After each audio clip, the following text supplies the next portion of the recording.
বিসমিল্লাহির রহমানির রহিম। তালাকের পর নারীকে ইদ্যত মানতে হয় ৩ মাস। এই সময়ে নতুন করে বিবাহ করা সম্পূর্ণ হারাম এবং অবৈধ।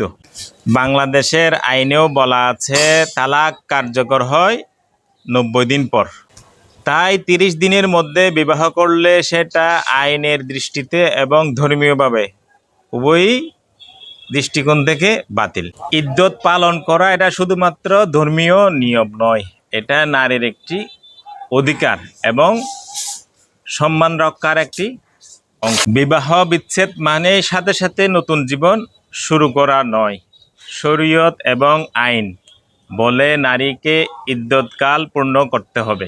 তাই আমরা সকলেই আইন এবং শরীয়তের বিধান মেনে চলি।